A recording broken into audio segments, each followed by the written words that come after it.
Vamos abrir as nossas Bíblias na carta escrita aos Hebreus, no capítulo de número 13.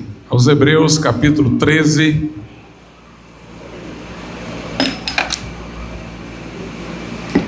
Leremos o versículo de número 5.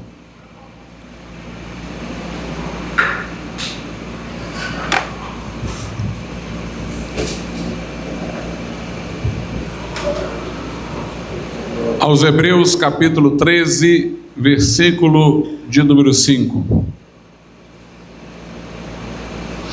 Diz assim a palavra do Senhor: sejam os vossos costumes sem avareza, contentando-vos com o que tendes, porque ele disse: não te deixarei, nem te desampararei. Podeis assentar. Antes de eu discorrer além do texto, duas coisas nos chamam a atenção, irmãos, nesse texto lido. Primeiramente, nós observamos que ele fala da confiança que devemos ter em Deus, como nosso provedor, sustentador. Na segunda parte do versículo diz: porque ele disse: não te deixarei, nem te desampararei. Porém, a confiança em Deus, como nosso provedor, sustentador, como aquele que segundo suas riquezas em glória há de suprir cada uma das nossas necessidades, não nos dispensa de ter uma vida adaptada a não estar passando por dificuldades desnecessárias. Por isso a primeira parte diz: sejam os vossos costumes, os vossos hábitos, sem avareza, contentando-vos com o que tendes. Obviamente, se nós nos contentarmos com aquilo que possuímos, se nossos hábitos não forem hábitos avarentos, nós teremos um estilo de vida que não nos fará cair, por exemplo, em dívidas, em atividades de risco desnecessário. Então, a primeira parte é uma orientação para que não aconteça uma necessidade desnecessária. E a segunda é sobre o socorro que Deus oferece quando a dificuldade vem. E parece-nos que na ordem do versículo, Deus vai socorrer aquele que foi prudente.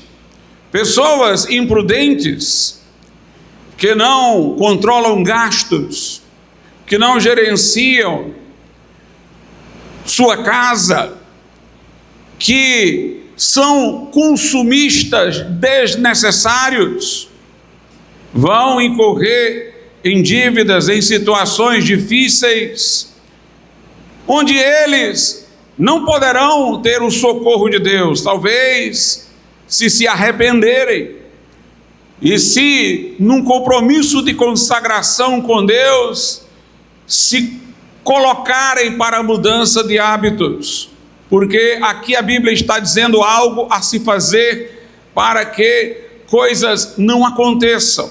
E é somente na segunda parte que diz que Deus não nos desampara. Ou seja, supondo que nós fizemos aquilo que o Senhor nos orientou, se alguma coisa imprevista, que mesmo com os nossos bons hábitos ocorrer, o Senhor estará ali para livrar aquele que é fiel e está atentando para a sua palavra.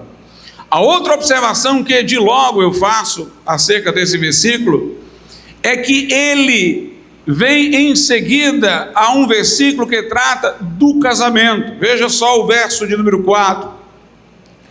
Venerado seja entre todos o matrimônio e o leito sem mácula, Porém, aos fornicadores e aos adúlteros, Deus os julgará. E então ele segue: sejam os vossos costumes sem avareza. Ou seja, dá a entender que, embora esta preocupação de que os nossos costumes sejam sem avareza para todos os crentes, assim deve ser, de uma maneira especial, essa recomendação é dada para os casados, para os casais, para as famílias, para que sejam moderadas nos seus gastos, para que não acumulem dívidas, porque muitas vezes são mulheres que demandam de seus maridos aquilo que eles não podem dar e eles se envolvem em riscos financeiros que não deveriam entrar.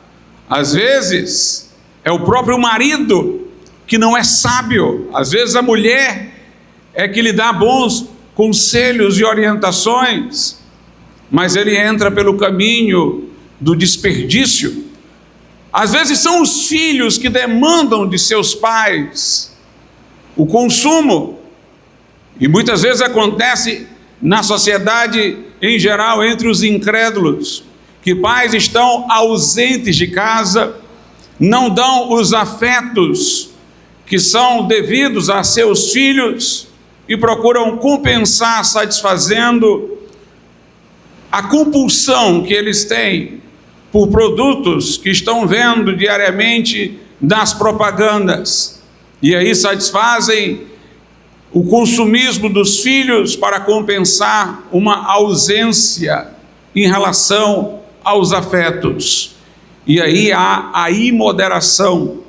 Aqui diz: sejam os vossos costumes sem avareza. Costumes são hábitos. Quando os hábitos são bons, eles se tornam virtudes. Quando são ruins, nós temos os vícios. Esses costumes aqui, estes hábitos aqui são virtudes, porque estão orientados por Deus. Sem avareza quer dizer sem estar além daquilo que está dentro do nosso patamar, mas digo-vos ainda mais: o crente, mesmo tendo, deve andar com moderação. Devemos ser vistos aos olhos dos de fora até como parecendo ter menos do que possuímos, por causa dos nossos hábitos de moderação, de contenção, de não desperdício, de não se envolver em gastos necessários. Nós vivemos, irmãos, numa sociedade ímpia. Essa sociedade tem muitas características que expressam a sua alienação de Deus, mas uma delas é o fato de ela ser uma sociedade consumista, uma sociedade de consumo. No passado, as pessoas não eram tão estimuladas a consumir como hoje. Não havia uma produção tão elevada, não havia uma aceleração tão grande de produtos em novas versões. E naquele tempo o vendedor tinha uma imensa preocupação de que o comprador pagasse realmente tudo o que devia. Naquele momento ali em que era valorizado o compromisso de pagar as contas, a pior vergonha que alguém poderia ter era de ser um inadimplente, era de alguém estar endividado.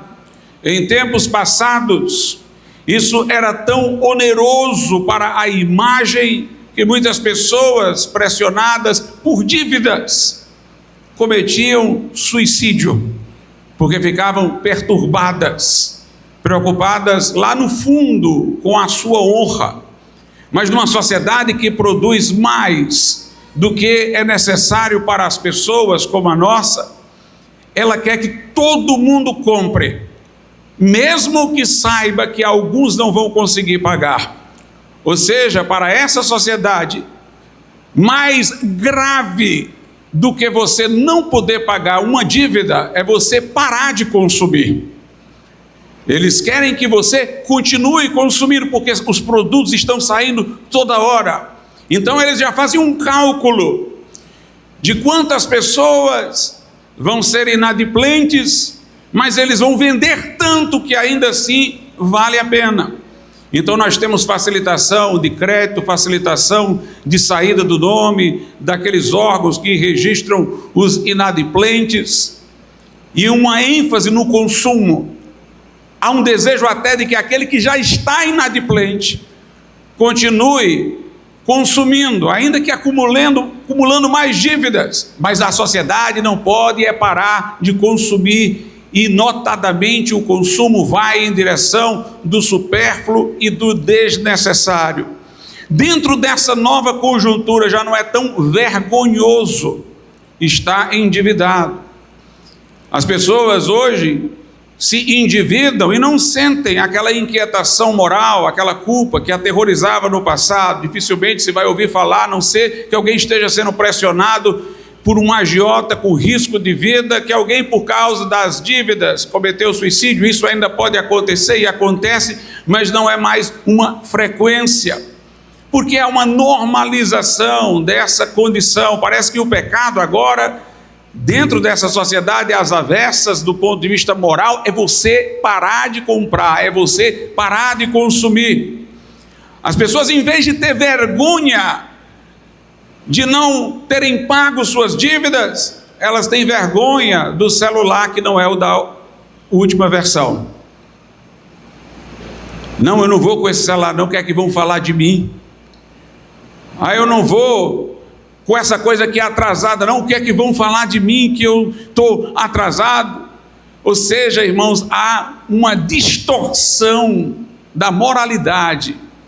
A pessoa está tendo vergonha do que não precisaria ter vergonha, e deixando de ter a vergonha moral daquilo que deveria, na verdade, envergonhar. Nós temos uma inversão nessa sociedade do consumo, que valoriza o supérfluo, o desnecessário, que mobiliza a ideia de compra, que faz a pessoa se sentir bem quando ela tem o produto mais caro, de última geração, com mais funcionalidade, embora ela não vá usar talvez metade daquelas funcionalidades, mas ela se sente realizada quando ela possui essas coisas. Quando a reforma protestante aconteceu,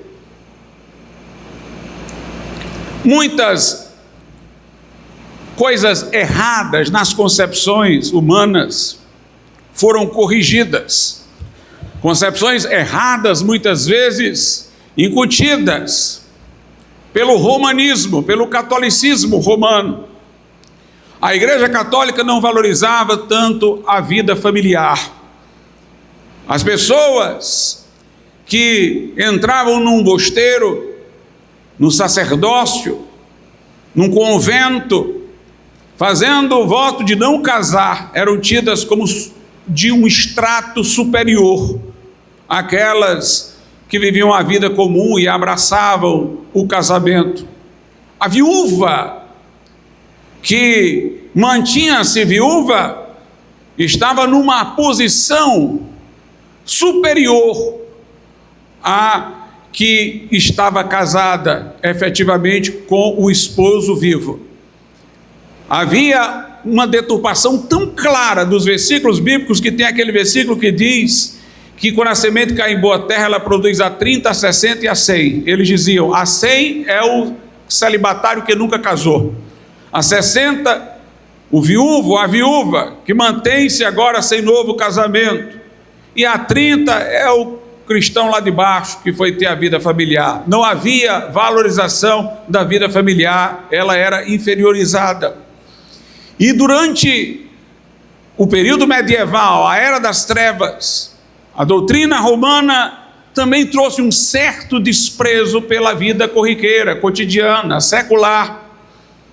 Os monges, os sacerdotes, dentro de um ambiente estritamente religioso, seriam aqueles que poderiam ser santos, mas os demais que estavam em seus ofícios, o sapateiro, o pedreiro, o carpinteiro, eles estariam dentro de um âmbito temporal, inferiorizado. A reforma valorizou a vida comum, entendeu claramente o que a Bíblia nos ensina. Deus criou o homem, Deus abençoou o casamento, Deus disse ao homem que dominasse a terra, a subjugasse, portanto, lavrasse a terra, fosse exercedor de uma atividade de agricultura, de um ofício. Jesus era carpinteiro, homem de dores, experimentado nos trabalhos. A reforma valorizou a vida comum e disse que nela nós podemos servir a Deus. Ou seja, o pai de família é o pastor do seu lar, na medida em que ele instrui sua casa na palavra de Deus. A mãe tem um papel enorme para ensinar os filhos no caminho do Senhor. Ao gerarmos filhos, nós estamos trazendo maior probabilidade de trazer cristãos ao mundo, porquanto os nossos filhos serão instruídos no caminho reto. Então a família era uma pequena congregação, com o pastor sendo os pais, mais particularmente o pai da família. Se você prestar atenção, você vai ver o seguinte: durante a Idade Média, as obras de arte, os quadros, notadamente, representavam figuras de santos dentro de um ambiente solitário. Estava só ele lá, provavelmente a cela de um mosteiro.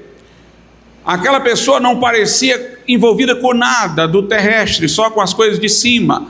Tinha aquela argola, aquela auréola em torno da sua cabeça, indicando a luz. Geralmente ela estava olhando para o alto, no ar de contemplação.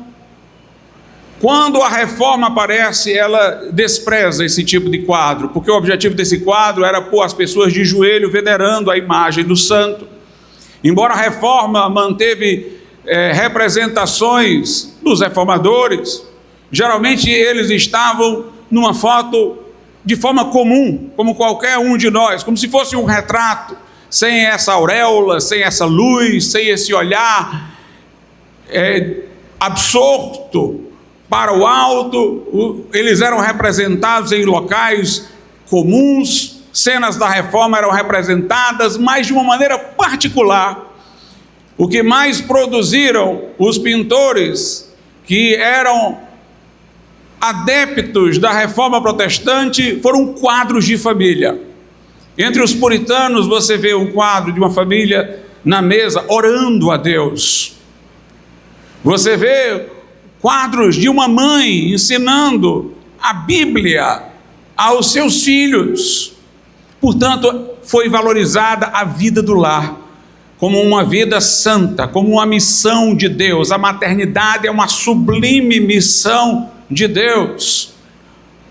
A paternidade é uma sublime missão de Deus. O lar é uma embaixada divina sobre a terra. Mas foi valorizado também o trabalho comum. Lutero dizia que se Deus lhe deu um talento para fazer um sapato, e você o faz com todo o talento que Deus lhe deu, e o vende por um preço honesto, e faz isso agradecendo a Deus pelo talento que Ele lhe conferiu, e tendo temor de Deus para não cometer desonestidades, mas fazer a sua venda de maneira honesta, ele disse: você serve tanto a Deus quanto o pastor que prega do púlpito. Para ele, todos os crentes são sacerdotes. Para os reformadores, todos os crentes são sacerdotes. E nós servimos a Deus em todos os ofícios. Se nós fazemos o que temos a competência para fazê-lo, que a oportunidade nos concedeu, fazemos isso com honestidade, reconhecemos o dom e o talento de Deus, nós estamos glorificando ao Senhor, além de podermos, com o nosso testemunho, na maneira de trabalharmos com honestidade, com dedicação, termos uma grande oportunidade de evangelizar alguém que vai estar olhando para a nossa conduta e procedimento e abrindo o coração para que a palavra em nossa boca chegue lá. A reforma protestante, portanto, valorizou o trabalho e valorizou a família. Mas a reforma nunca valorizou o consumo. É interessante que a sociedade naquele tempo não era ainda a sociedade do consumo que nós temos hoje, consumista como nós temos hoje, mas os reformadores se anteciparam. Eles diziam: trabalhe para a glória de Deus. Assim, os protestantes eram diligentes, empreendedores, operosos naquilo que faziam. Eles então prosperavam sem estar pensando em prosperidade. O objetivo deles não era o lucro, o objetivo deles não era ficar rico, o objetivo deles era servirem a Deus com os talentos e oportunidades que Deus lhes havia concedido, glorificarem a Deus com aquilo que lhes era destinado pelo Senhor, mas o resultado era a prosperidade. Eles então entendiam que não deveriam gastar nada superfluamente, no que estavam sendo maximamente bíblicos, costumes sem avareza. Não podemos gastar as coisas de maneira supérflua. E aí o que eles ganhavam, acumulavam. Quando acumulavam, porque estavam poupando, eles reinvestiam e progrediam e cresciam mais ainda.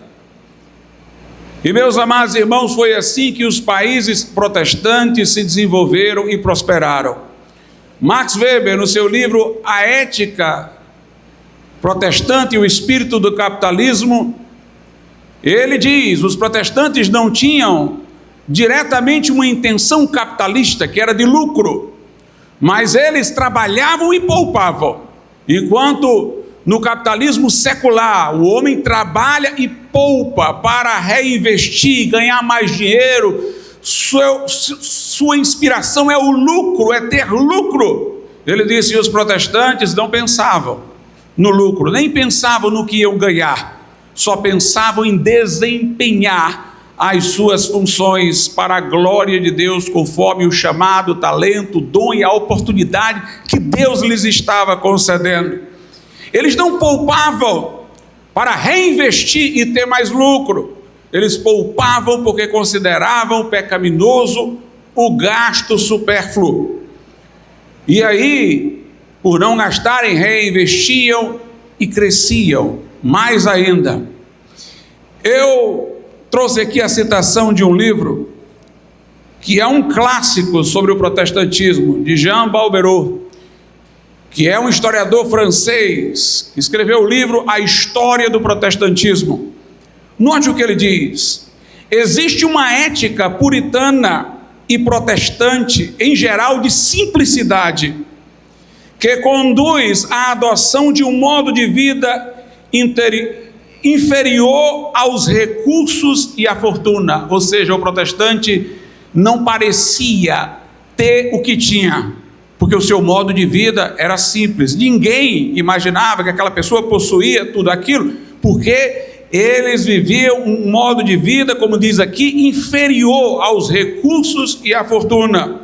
O luxo, o aparato, o excesso no vestuário, a ostentação no modo de viver são considerados como inconvenientes, ao mesmo tempo que o trabalho e o esforço são valorizados. Nesse mesmo livro, Jean Balberot diz o seguinte: nunca devemos confundir a austeridade dos protestantes, que trabalhavam com empenho, tinham horror ao ócio e poupavam, com qualquer pensamento do romanismo de mortificação da carne. A ideia não era negativa: eu vou trabalhar aqui para me cansar e mortificar a minha carne. Não era essa ideia de mortificação, essa coisa mórbida que inspirou os mosteiros católicos. A ideia era positiva: A questão não era mortificar a carne, a questão era: Deus me deu talentos, Deus me deu habilidades, Deus me deu faculdades, disposições, eu vou torná-las operantes. Eu vou agradecer a Deus os dons, talentos, disposições que o Senhor me deu, convertendo essas disposições em virtudes, convertendo esses talentos em excelência. E assim, meus irmãos, eles queriam fazer sempre o melhor que podiam. Não é a questão também da competitividade: eu quero ser melhor do que o outro, eu quero ser o primeiro. Não, eu quero fazer o melhor com o que Deus me deu. Eu não estou olhando para o outro para me comparar com ele, eu estou olhando para Deus, a quem eu quero servir, procurando corresponder àquilo que Ele me deu com a melhor administração, com a maior atualização daquilo que me foi dado. E Balberot diz o seguinte, que excelência para um protestante era desenvolver virtudes ou disposições além do fácil, do vulgar e do conhecido. Ou seja, aqueles crentes nunca queriam a mediocridade. Eu não vou ficar no conhecido, no vulgar, no padrão mínimo. Se eu tenho talento, se eu tenho dons, eu vou pô-los a serviço da glória de Deus. Eu vou ser operoso, eu vou ser diligente. Há uma passagem da Bíblia, irmãos, que muito ilustra a mentalidade protestante. Está lá em Eclesiastes, no capítulo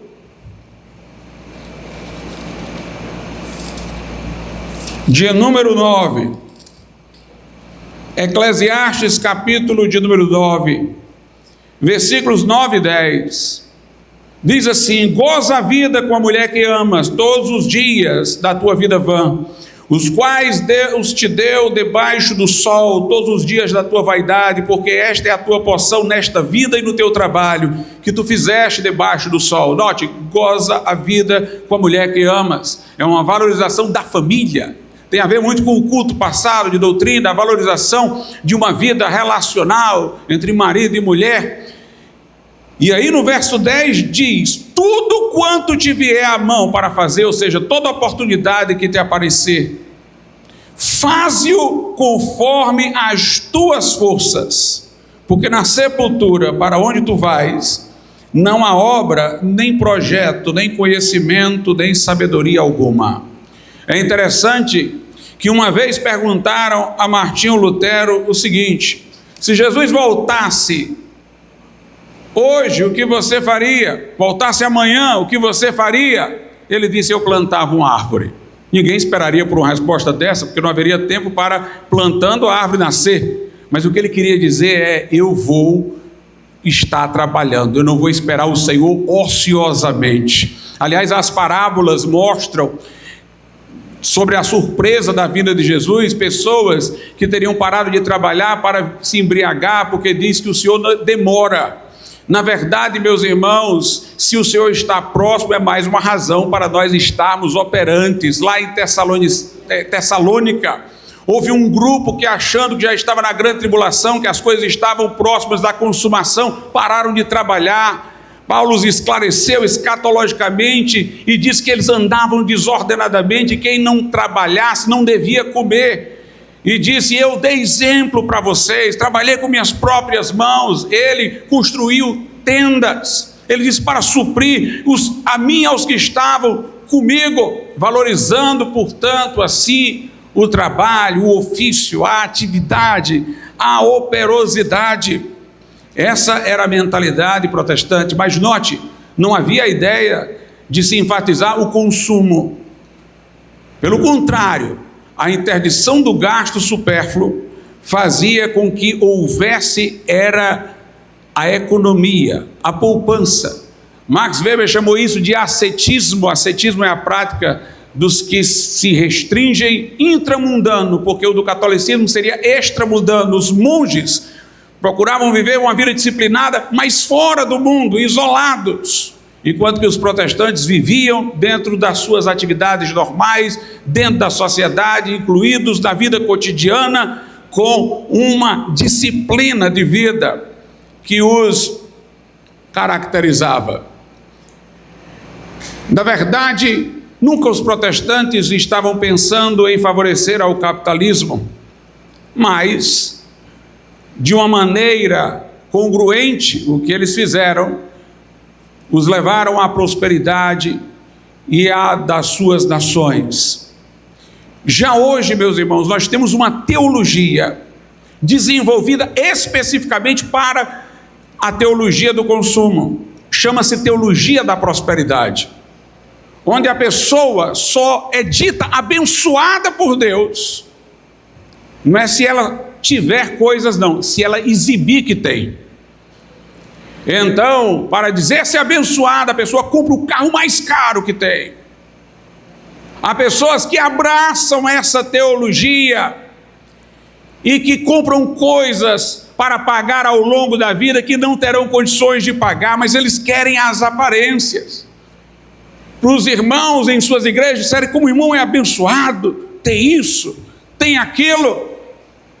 A teologia da prosperidade é o inverso da concepção da reforma. Não é uma teologia do trabalho, não é uma teologia da contenção dos hábitos sem avareza, é uma teologia da ostentação, é uma teologia que faz as pessoas se arriscarem a uma vida que não podem, porque elas precisam parecer que podem para serem aceitas como pessoas que estão sendo abençoadas.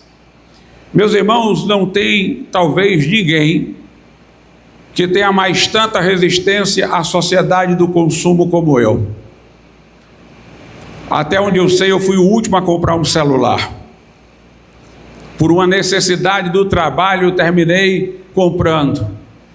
Eu tenho um pequeno celular até hoje, daquele estilo antigo. Ele quebrou uma partezinha, eu não substituí, nem pus o chip em outro. O irmão Romário ajeitou para mim, colocou lá uma adaptação e até hoje eu uso. O outro que precisa ter WhatsApp, eu nunca comprei. Eu ganhei um que o meu sogro me deu, que era o dele quando ele ganhou o mais novo. Eu estou sempre atrasado, não tenho nenhuma preocupação de ter o último modelo. E depois, quando minha esposa teve que trocar por necessidade de trabalho o seu celular, aí o que ela tinha ficou para mim. Mas eu estou sempre satisfeito, não tenho desejo de ter o melhor celular. Eu tenho horror de pregar citando meu próprio exemplo, mas talvez hoje eu precise fazer algumas vezes isso para ajudar algumas pessoas. Esse paletó que eu estou aqui, irmãos, isso aqui eu comprei no brechó. Deve ter sido uns R$30, mais ou menos. Quase todos os paletós que os irmãos me veem usando, quase todos, alguns não, mas quase todos, foram comprados em brechó. O sapato que eu estou usando aqui era do meu cunhado, ele não quis mais, eu fiquei para mim. O meu relógio que eu estou usando aqui, ele custa R$20 a R$30. O irmão Herbert foi lá para poder comprar um para ele. Sobre quanto era, irmão Herbert? R$20. Faz o tic-tac do mesmo jeito. Para que eu quero um relógio snob? Na minha classe social, na formação profissional que eu tenho, todo mundo quer ostentar com carros. Eu sei que tem pessoas que têm necessidade de carros grandes, têm muitos filhos e tudo. Eu não estou também querendo reprovar ou fazer juízo sobre ninguém. Mas o meu carro, em relação ao que eles usam, é inferior.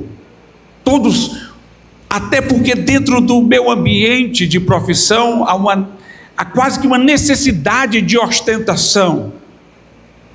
Necessidade, obviamente, irreal, né? Mas as pessoas querem figurar como advogados, como isso, como aquilo. E o meu carro é um modelo mais simples. Uma vez eu tive uma discussão com meu cunhado, porque eu tive um carro um pouquinho maior, mais alto, precisava dele, o outro tinha acabado a parte de baixo, batendo quando eu viajava. E aí tinha um modelo mais aprimorado e o inferior. Pelo preço ele dizia, não vale a pena o inferior. Esse aqui é uma diferença de preço muito pequena para você comprar o inferior. Eu disse, mas eu quero o inferior, eu quero chegar e quero que as pessoas vejam que eu tenho o inferior. Meus irmãos, eu não tenho preocupação de impressionar ninguém, eu tenho prazer. Às vezes, eu tenho até que pedir a Deus que isso não me leve ao orgulho, mas eu tenho prazer de dizer que essa sociedade não me domina, que a necessidade de impressionar os outros não me domina. Os vossos hábitos sejam sem avareza. Nós não somos adeptos da teologia da prosperidade, nós somos adeptos da mensagem que irradiou-se pela reforma protestante. Wesley dizia: sempre que há um avivamento evangélico, nós temos um grande risco. Ele dizia, a bênção vem com um grande risco.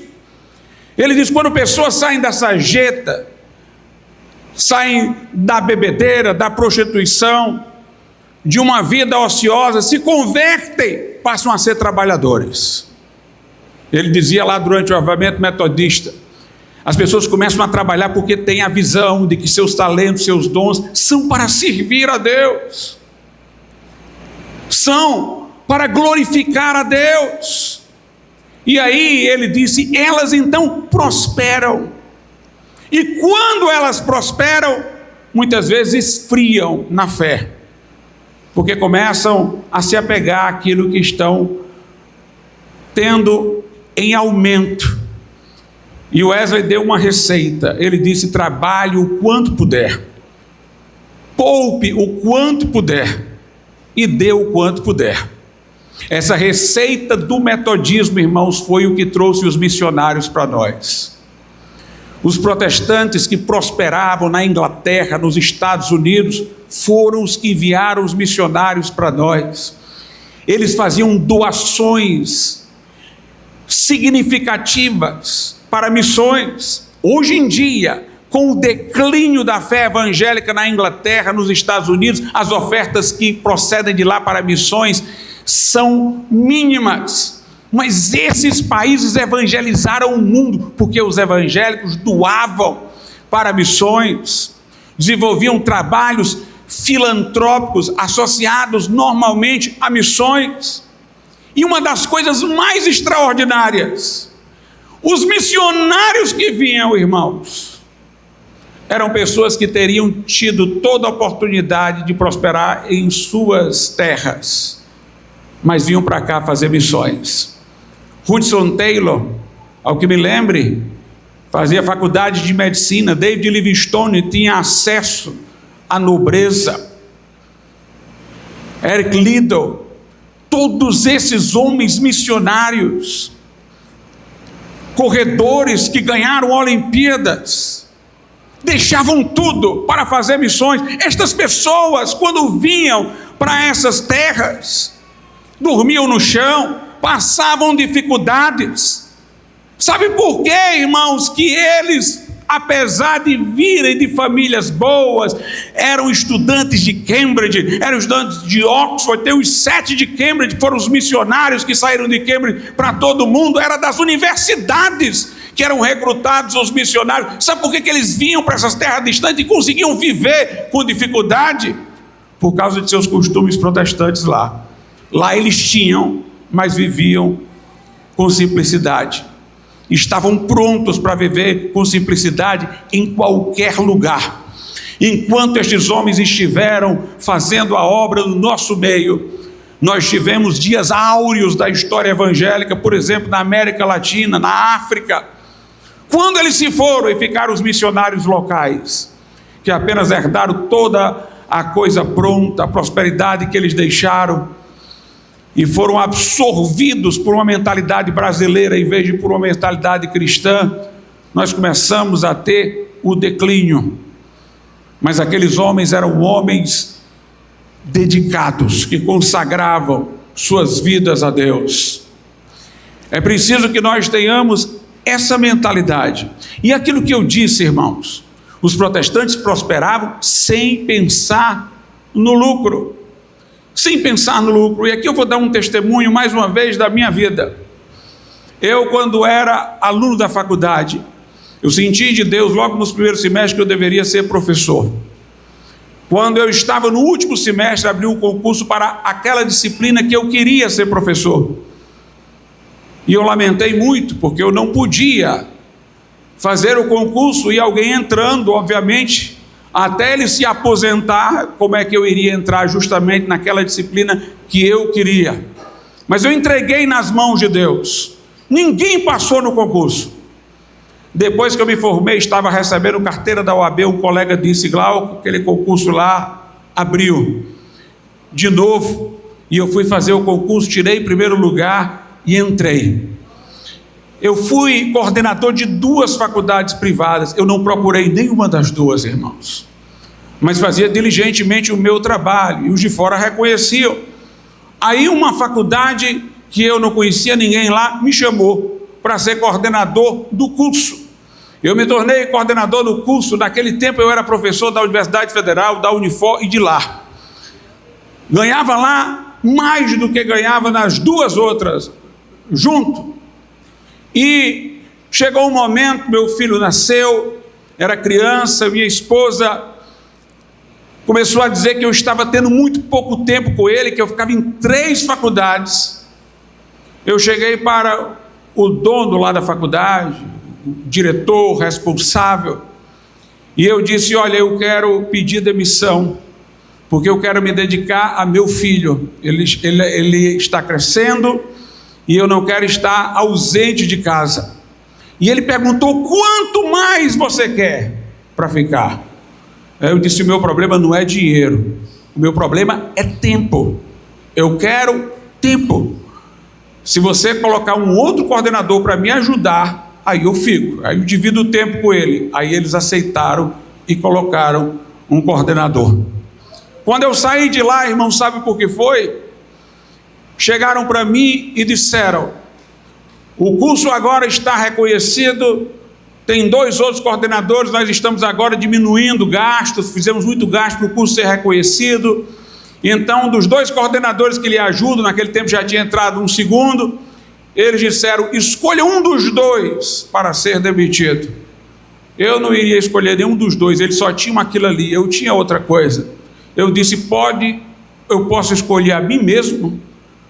A pessoa arregalou os olhos e disse: pode, mas você vai fazer isso? Eu disse: vou, eu escolho a mim mesmo, me demitam e garantam para mim que eles 2 vão ficar.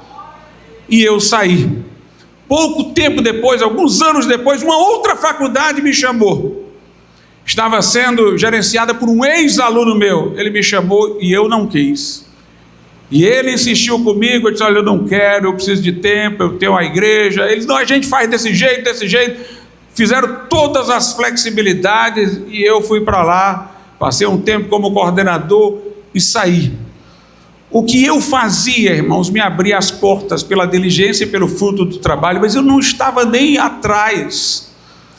E eu não estou dizendo para ninguém ir atrás, mas eu estou dizendo que a minha intenção não era o lucro, a minha intenção era desenvolver o que Deus tinha me dado. E as coisas vêm. Quando a Bíblia diz: buscar em primeiro lugar o reino de Deus e a sua justiça, e as outras coisas vos serão acrescentadas, quer dizer, faça o que a Bíblia diz, que Deus socorre, e até no processo natural. Se você for um bom trabalhador, um bom estudante, se dedicar ao que faz, sem você estar pensando no resultado, as outras coisas serão acrescentadas. A questão é glorificarmos a Deus. Eu digo-vos que quanto mais você precisa ter coisas, menos livre você é. É interessante que nos dias de hoje a pessoa se sente, é uma ilusão, com muita liberdade, porque ela tem muita tecnologia, mas você não ficou mais livre, você ficou mais escravo. É só imaginar, se tudo isso desaparecesse, você ficasse perdido numa ilha, acostumado que você está às redes sociais, você enlouquecia, acostumado que você está a um celular com WhatsApp toda hora, como é que você iria viver? Acostumado a pedir alguém para trazer tudo pronto, como é que você iria produzir sua comida? Você passaria muita dificuldade. Quanto menos a gente precisar, irmãos, mais livre a gente vai estar. Na verdade, nós não estamos mortificando, nós estamos maximizando a vida. quanto mais a minha vida não precisar de coisas, mais ela é exuberante. Foi o que Jesus disse para a mulher samaritana em termos espirituais: quem bebe desta água torna a ter sede, quem beber da água que eu der nunca mais terá sede. Dentro dele se fará uma fonte a jorrar para a vida eterna. Neste mundo, o drogado vai atrás de uma dose maior, o alcoólatra amanhã precisa de uma dose mais forte, o que se prostitui amanhã precisa de mais aventuras sexuais, porque ele vai diminuindo o seu poder de satisfação com o pecado que pratica. Mas o crente que encontrou Jesus não precisa ir atrás de nada disso, porque ele tem Jesus no seu coração. Ele tem uma fonte dentro dele que jorra para a vida eterna. Uma coisa aos pais que eu oriento: muitas vezes, irmãos, nós pensamos erradamente na educação dos nossos filhos, porque nós pensamos assim: eu passei tanta dificuldade, foi tão difícil isso, meu filho não vai passar. Aí você quer proteger o seu filho daquilo que lhe fez a pessoa que você é, das dificuldades que deram a você o seu caráter. Não queira protegê-los, não. Eu sei que para muitos é uma dificuldade. Eu posso facilitar, eu tenho como dar para ele, mas eu não vou dar, vou dificultar. O meu pai, eu e minhas irmãs, até hoje a gente conversa sobre isso. A gente desanimava de pedir uma coisa a ele. Nós não tínhamos mesada, mas o que a gente pedia, se ele achasse que era interessante, ele dava. Mas ele dizia: vá lá saber o preço primeiro. Aí a gente não sabia o preço, né?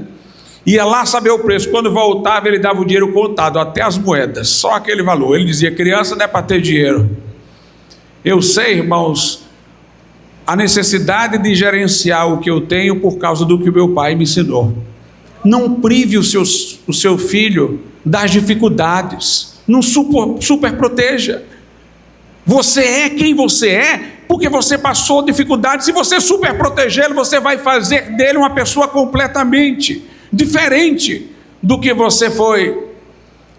Então, muito embora às vezes a gente possa fazer alguma coisa pelos nossos filhos, nós devemos perguntar: ele aprenderia mais sem a gente fazer ou a gente fazendo? Seria melhor para ele, para o caráter dele, o quê? Nossa missão como pai não é fazer coisas boas, entre aspas, aos nossos filhos, é tornar os nossos filhos bons, é formar o caráter deles. Nós temos que ter uma valorização moral da poupança, irmãos. Tem gente que vive como índio. O índio caça o alimento, come e não tem nada para o outro dia. Tem gente que não é capaz de poupar, de guardar. Acontece uma coisa imprevisível, ele não tem para onde ir, porque ele não tem precaução alguma, desperdiça. Veja como Jesus nos ensinou sobre poupança, lá em João, no capítulo de número 6. João, capítulo 6.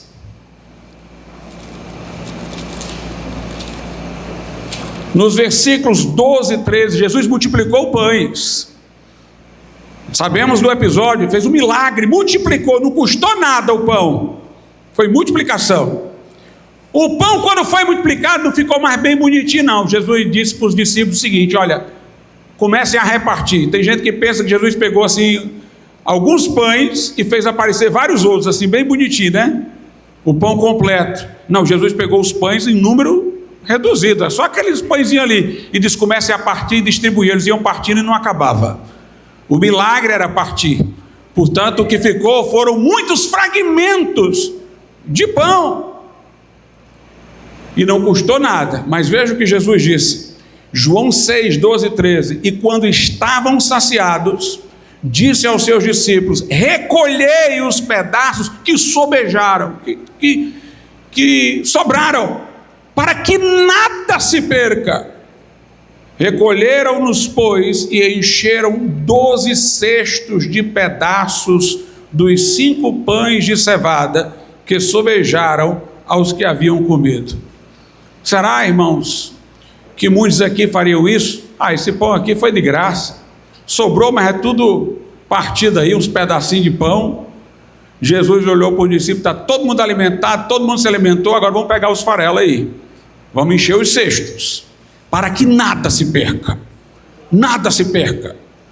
Por isso, irmãos, é pecaminoso o desperdício de comida. Pessoas que colocam coisas no prato que não comem, que compram coisas que vão comer só a metade.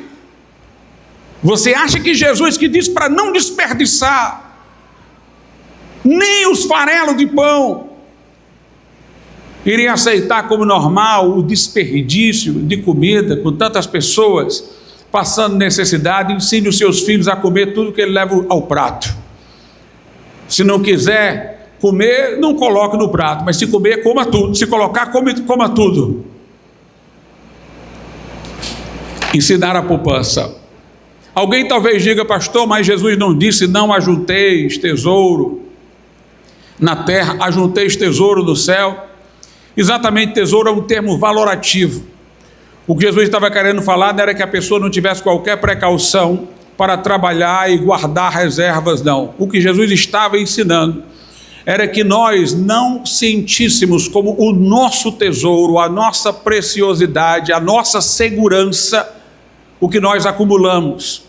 Tem outra passagem que ele diz de um homem que acumulou, guardou e disse: pronto, minha alma, descansa. Aí Deus diz: quando te pedirem a tua alma, o que tu tens? São pessoas que se apegam ao dinheiro e aos bens. Mas Jesus, quando foi dar um exemplo de pessoa prudente, ele disse: ninguém constrói um prédio, foi o que Jesus disse, ninguém constrói um edifício sem primeiro saber se tem os recursos para fazer. Logo, a pessoa teria que ter acumulado e poupado para ter os recursos. Aí ele diz: para não acontecer de ela construir, ficar pela metade e todos zombarem dela. Olha, começou e não terminou. Ele usou esse exemplo para falar de um homem prudente. Nós sabemos da história de José do Egito, onde ele orientou a Faraó por meio da interpretação que deu ao sonho de Faraó, que Deus, por sua vez, revelou, que Faraó, no período de abundância, estabelecesse reservas para, no tempo de escassez, ele ter suprimento. A Bíblia Sagrada fala o seguinte em Provérbios, capítulo de número 13. Provérbios, capítulo de número 13, versículo de número 22. O homem de bem deixa uma herança aos filhos de seus filhos. Então ele formou patrimônio. O homem de bem deixa uma herança aos filhos de seus filhos, mas a riqueza do pecador é depositada para o justo. Lá em Provérbios, no capítulo de número 19, versículo 14, diz: a casa e os bens são herança dos pais, portanto reconhecendo que os pais poderão ter acumulado para seus filhos, porém do Senhor vem a esposa prudente. Aí realmente vem do Senhor diretamente. Nós temos aí no capítulo 20, versículo de número 21, é um equilíbrio para o que foi dito, ou seja, o fato de o pai bom ter essa preocupação de não deixar os seus filhos desamparados, não deve fazer com que os seus filhos sejam gananciosos, como o filho pródigo que pediu antecipação da herança. Provérbios 20, versículo de número 21 diz: a herança que no princípio é adquirida às pressas, no fim não será abençoada. Ou seja, quando alguém quer receber logo a herança, quando o filho é ambicioso, isso daí não vai ser abençoado por Deus, é o contrafluxo da orientação que é dada. Os pais devem ser benevolentes para com os seus filhos, os filhos não devem ser gananciosos para ter aquilo que é de seus pais. Em Provérbios, capítulo de número 28, a Bíblia diz assim a partir do versículo 19, veja que lições preciosas: o que lavrar a sua terra virá a fartar-se de pão, o que trabalha. Mas o que segue a ociosos, aos preguiçosos, se fartará de pobreza. O homem fiel será coberto de bênçãos, mas o que se apressa a enriquecer, note, não é aquele que está trabalhando, como eu disse, para desenvolver em excelência suas disposições, o que está à procura do ganho. Mas o que se apressa a enriquecer não ficará impune. Dar importância à aparência das pessoas não é bom, porque até por um bocado de pão um homem prevaricará. O que quer enriquecer depressa é homem de olho maligno, porém não sabe que a pobreza há de vir sobre ele. O que repreende o homem gozará depois mais amizade do que aquele que lisonjeia com a língua. O que rouba seu próprio pai ou a sua mãe, não é transgressão, companheiro, é do homem destruidor. O Salmo 62:10 diz: se as tuas riquezas aumentarem, não ponhas nelas o teu coração. Não ponha o seu coração nas riquezas se elas aumentarem. Muita gente, irmãos, começa da maneira certa, querendo glorificar a Deus com o princípio evangélico da reforma, de produzir nas suas disposições, mas depois que as coisas aumentam, às vezes ele põe o coração nas riquezas e então se afasta da sua primeira orientação, e ali já não é mais uma bênção, é um laço para ele.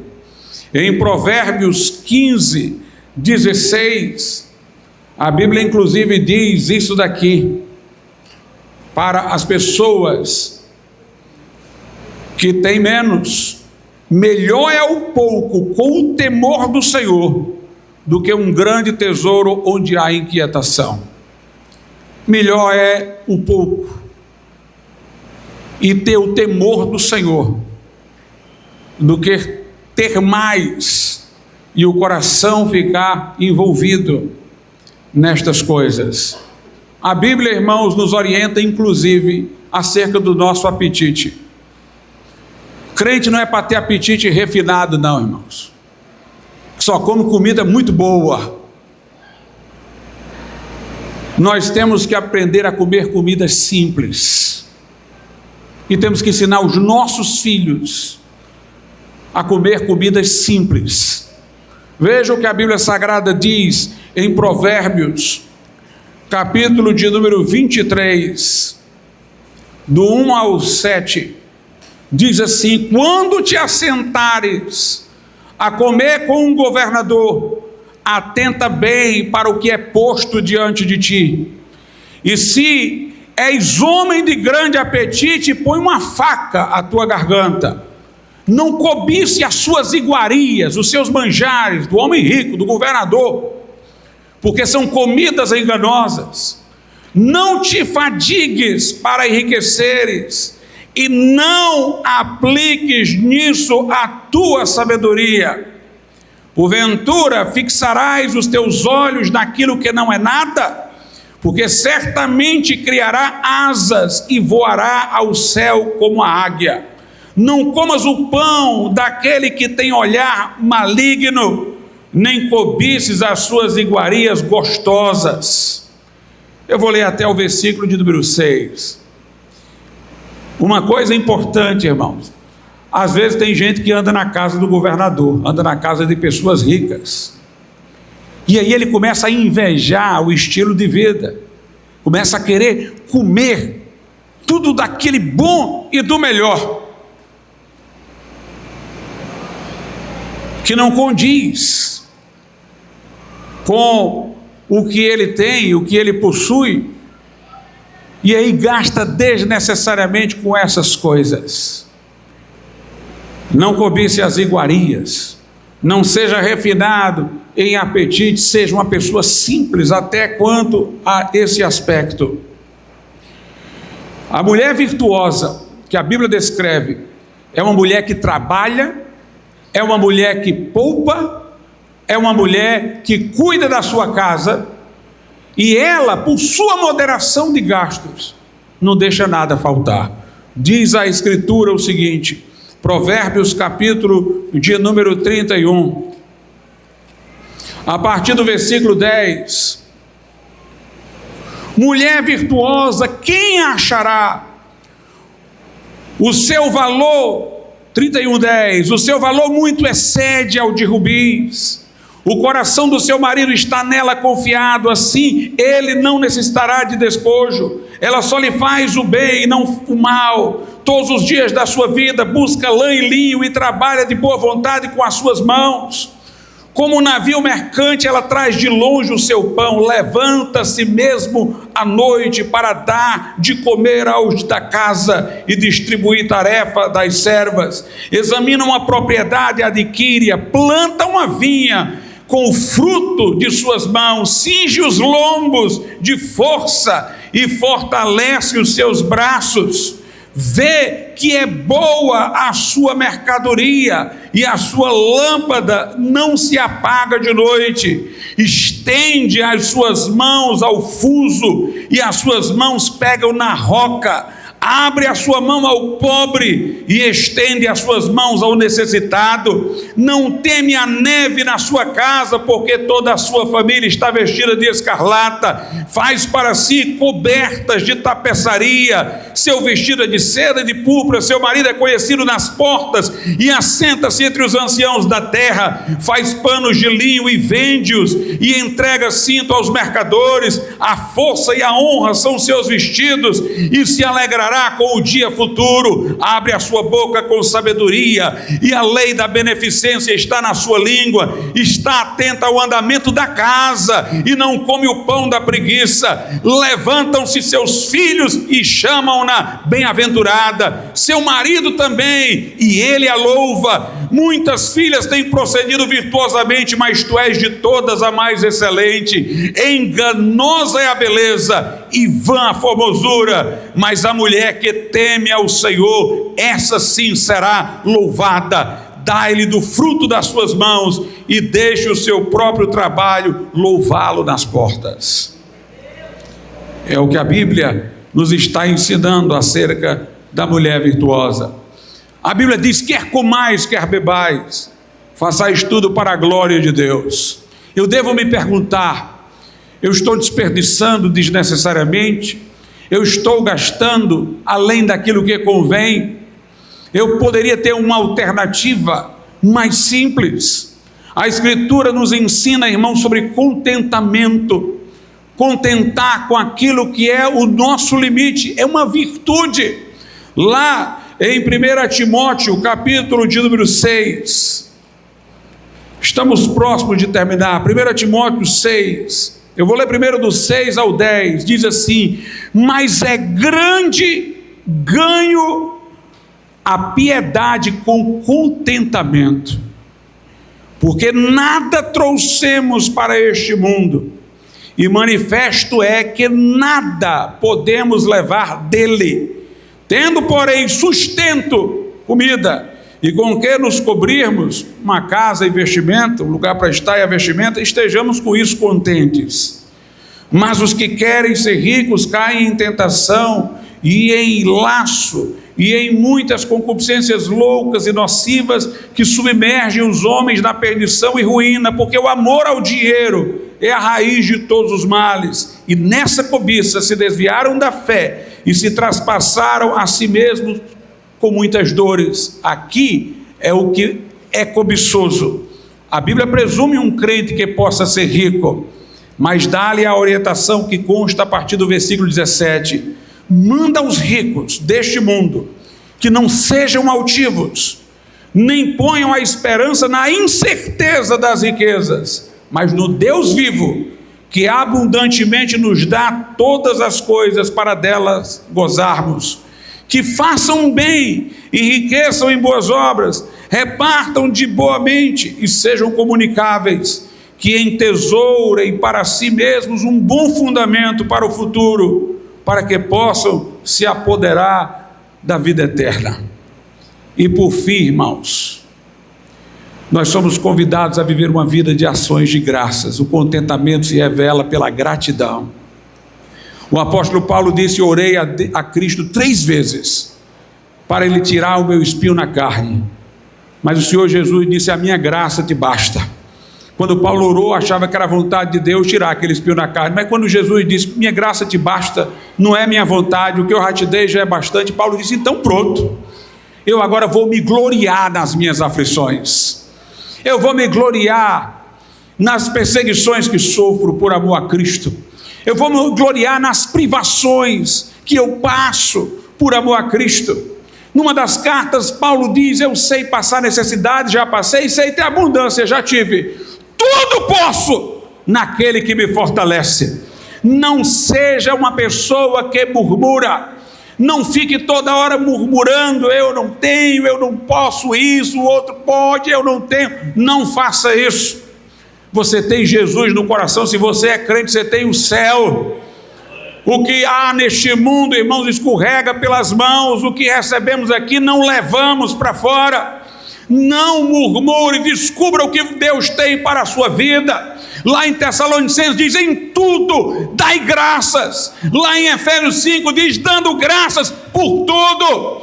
Estejamos prontos para agradecer a Deus por toda circunstância da nossa vida. Ele já é Senhor dela.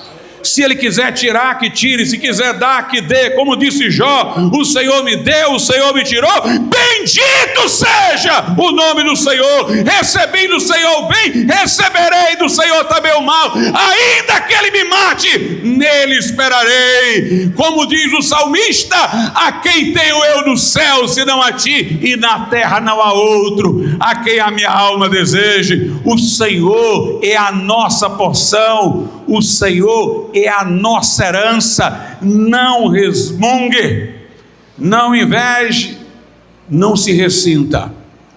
Agradeça, e com os talentos que Deus lhe deu, glorifique-o, faça o melhor que você pode. Não espere resultado, espere Deus ser glorificado com a sua vida. O resultado será aquele que Deus designar. Essas ideologias que pairam agora na sociedade são ideologias de vitimização e ressentimento, onde a pessoa de cor escura atribui todas as dificuldades porque possa passar na vida aos brancos. As mulheres atribuem aos homens. Os índios atribuem aos europeus. Os trabalhadores aos empresários, os ricos aos pobres. Isso, meus irmãos, é anticristão, é ódio de classes, é insuflar o ressentimento e a mágoa, é vitimizar-se, colocar culpa nos outros, em vez de você mesmo fazer o que você precisa fazer. Nós temos que servir ao Senhor e glorificar a Deus. É para isso que nós fomos chamados. Nós temos que amar o nosso próximo, até aquele que bate a nossa face, a outra nós ofereceremos. Quando o nosso inimigo tiver falta de pão, nós vamos lhe dar. Quando tiver sede, nós vamos dar a água. Nós não estamos aqui para dividir e insuflar o ódio, mas para pregar que Deus amou o mundo de tal maneira que deu o seu Filho unigênito, para que todo que nele crê não pereça, mas tenha a vida eterna. Tem gente que não vai para frente, irmãos, não sai do canto, porque toda hora está se vitimizando, lembrando as tragédias, as dificuldades, as privações da sua vida, para dizer que não pode porque sofreu isso, que é uma tragédia. Sirva a Deus com aquilo que você tem, com aquilo que Ele lhe deu. Moisés foi adotado pela filha de Faraó e depois foi expulso para viver no deserto. José foi vendido pelos seus irmãos. Vejam em que Moisés se tornou. Vejam em que José do Egito se tornou. Quando Samuel foi à casa de Jessé, Jessé apresentou todos os filhos, menos Davi. Davi tinha algum fator de desprezo. Tem gente que diz que ele era um filho ilegítimo, porque ele não estava na casa, estava lá, era para ficar bem longe. Foi preciso Samuel perguntar: não tem outro não? Tem um que fica lá longe, cuidando lá das ovelhas. Pois chama esse daí. E era ele. Porque Deus não vê como o homem vê o exterior, Deus vê o coração. O nosso Deus tem o poder de tirar da dificuldade e fazer o menos provável ser o mais provável. Ruth Meus irmãos, não era do povo de Deus, mas dela veio a linhagem da qual veio o Cristo. Raabe era uma prostituta de Jericó, mas uniu-se ao povo de Deus, e foi dela que veio o Cristo na linhagem. Deus escolhe as coisas que não são para confundir as que são. Deus fez de pescadores grandes mensageiros, e fez um homem de privilégios como o apóstolo Paulo ser caçado em todo lugar. Portanto, não fale em tragédia, não fale em dificuldade. Lembre-se de um povo que, lançado aos leões, cantava enquanto morria. Lembre-se de um povo que foi às fogueiras inquisitoriais, mas louvava o nome de Jesus. Pare de se vitimizar. Você é filho de Deus, foi resgatado. Você não é para estar se lamentando, é para dizer: eu estava perdido e fui achado, estava morto, mas revivi, era trevas, mas agora sou luz do Senhor. Se todos tivéssemos passado pelas mesmas experiências na vida, teriam aqueles que teríamos dificuldade de evangelizar. Foi um Nick Cruz, que teve uma família desajustada, entrou para o mundo das drogas e das gangues, que pôde ganhar inúmeros membros de gangue para Jesus. A vida que teria sido uma maldição, convertido ele ao Evangelho, se tornou uma bênção. A dor que você passou é para você ser a pessoa que vai consolar quem passou por uma dor semelhante, porque ele tem a dor e você teve a dor, mas você tem Jesus e ele não tem Jesus. Portanto, meus irmãos, todas as coisas cooperam para o bem dos que amam a Deus, que são chamados segundo o seu propósito. Quer se queixar de alguma coisa? Queixe-se dos seus pecados, mas glorifique o Senhor, porque Ele só tem feito bem a você. Como diz o salmista: que darei eu ao Senhor por todos os seus benefícios? Vamos ficar de pé.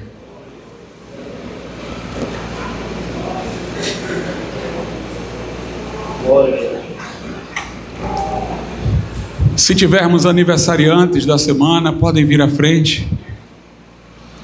Nós iremos orar também por você. Vamos fazer oração já, para que a palavra seja aplicada aos corações, e também orar pelos aniversariantes. Irmão Gino, né? Vamos orar pela vida do nosso irmão nesse momento. Se houver algum aviso, mas que essa palavra, irmãos, faça muito mais do que no dia de hoje. Ela seja sementeira de mudança para as nossas vidas. Soberano e altíssimo Deus, nosso Pai, nós te louvamos.